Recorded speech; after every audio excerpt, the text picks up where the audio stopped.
அஸ்ஸலாமு அலைக்கும் friends, welcome to அழகான சமையலறை.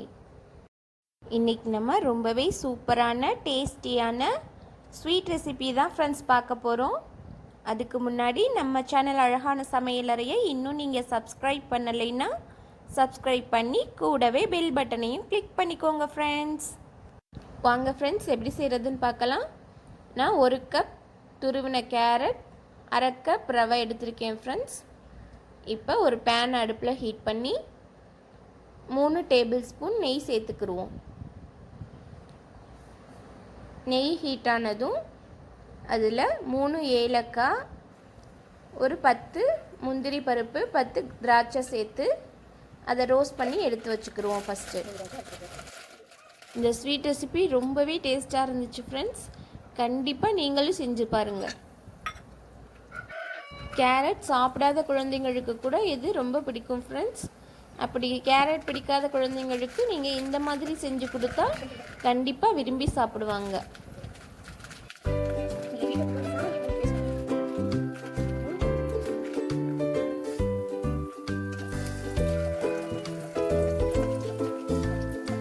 முந்திரி திராட்சை ஃப்ரை பண்ணியாச்சு. அதை ஒரு பவுலுக்கு ட்ரான்ஸ்ஃபர் பண்ணிவிட்டு அதே கீழே கேரட்டை ஃப்ரை பண்ணிக்கிடுவோம்.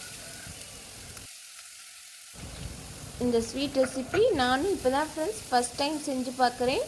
ஆனால் டேஸ்ட்டு நான் எதிர்பார்த்ததை விட ரொம்பவே சூப்பராக இருந்துச்சு. நீங்களும் கண்டிப்பாக ட்ரை பண்ணி பாருங்கள். இது ரொம்ப ஈஸியாக ஒரு 10 நிமிஷத்துலேயே செஞ்சு முடிச்சிடலாம் ஃப்ரெண்ட்ஸ். நம்ம ஒரு ஸ்வீட் சாப்பிடணும்னு ஆசைப்பட்டோம்னா கேரட் இருந்தால் போதும், டக்குன்னு செஞ்சிடலாம்.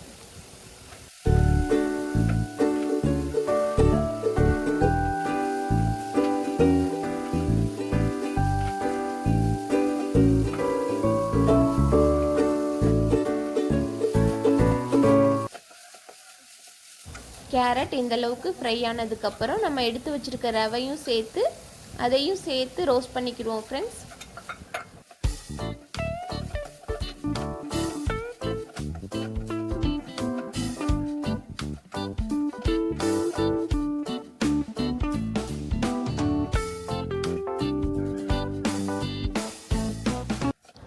ரவை இந்தளவுக்கு நல்லா ரோஸ்ட் ஆனதுக்கப்புறம் 1 கப் அளவு பால் சேர்த்துக்கிடுவோம். 1 கப் தண்ணி சேர்த்துக்கிடுவோம் ஃப்ரெண்ட்ஸ். அதோட ஒரு 2 டேபிள் ஸ்பூன் மில்க் பவுடர் சேர்த்துக்கிடுவோம். மில்க் பவுடர் இல்லைன்னா நீங்கள் 2 கப் பாலாக கூட சேர்த்துக்கலாம் ஃப்ரெண்ட்ஸ். அதுவும் நல்ல டேஸ்ட்டு கொடுக்கும்.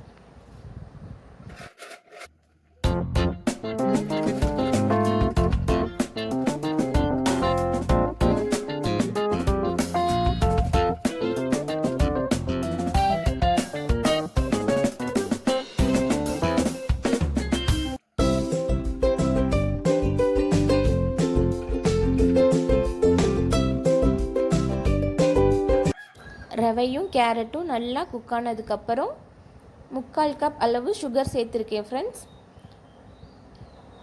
இதுக்கு இந்தளவு சேர்த்தாலே கரெக்டாக இருந்துச்சு ஃப்ரெண்ட்ஸ். உங்களுக்கு சுகர் கொஞ்சம் அதிகமாக தேவைப்பட்டுச்சுன்னா நீங்கள் அதிகமாக சேர்த்துக்கங்க, இல்லை குறைவாக தேவைப்பட்டாலும் குறைவாக சேர்த்துக்கங்க. சுகர் சேர்த்து நல்லா மிக்ஸ் பண்ணதுக்கப்புறம் ஒரு 1/4 டேபிள் ஸ்பூன் அளவு சால்ட்டு சேர்த்துக்குறோம் ஃப்ரெண்ட்ஸ். எந்த ஒரு ஸ்வீட் ரெசிபியாக இருந்தாலும் அதில் கொஞ்சமாக சால்ட்டு சேர்த்தா தான் அது டேஸ்ட் நல்லா என்ஹான்ஸ் பண்ணி கொடுக்கும். இப்போ ஒரு மூடி போட்டு ஒரு 2 நிமிஷம் சிம்மில் அடுப்பை வச்சு நல்லா குக்காக விட்டு நம்ம ரோஸ்ட் பண்ணி வச்சுருக்க முந்திரி பருப்பு திராட்சையெல்லாம் சேர்த்து நல்லா மிக்ஸ் பண்ணி அடுப்பை ஆஃப் பண்ணிட வேண்டியது தான் ஃப்ரெண்ட்ஸ். உங்கள்கிட்ட கண்டென்ஸ்டு மில்க் இருந்தால் இந்த ஸ்டேஜில் ஒரு 2 டேபிள் ஸ்பூன் அளவு சேர்த்திங்கன்னா இன்னும் ரிச்சான டேஸ்ட்டாக இருக்கும் ஃப்ரெண்ட்ஸ். முந்திரி திராட்சையை சேர்த்து அடுப்பு ஆஃப் பண்ணிடலாம் ஃப்ரெண்ட்ஸ்.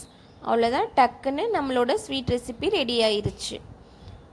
இது இந்த கேரட்டோடு சேர்த்து சாப்பிட்றதுக்கு கேரட் ஹல்வா சாப்பிட்ற மாதிரியே டேஸ்ட்டில் இருந்துச்சு ஃப்ரெண்ட்ஸ். கண்டிப்பாக ட்ரை பண்ணி பாருங்கள். இதில் இன்னொரு டிப் என்னென்னா, கடைசியாக 1 டம்ளர் தேங்காய் பால் சேர்த்து சாப்பிட்டிங்கன்னா இன்னும் சூப்பராக இருக்கும் ஃப்ரெண்ட்ஸ். ஓகே ஃப்ரெண்ட்ஸ், இந்த வீடியோ உங்களுக்கு பிடிச்சிருந்தா லைக் பண்ணுங்கள், ஷேர் பண்ணுங்கள், மறக்காமல் சப்ஸ்கிரைப் பண்ணுங்கள். தேங்க்யூ.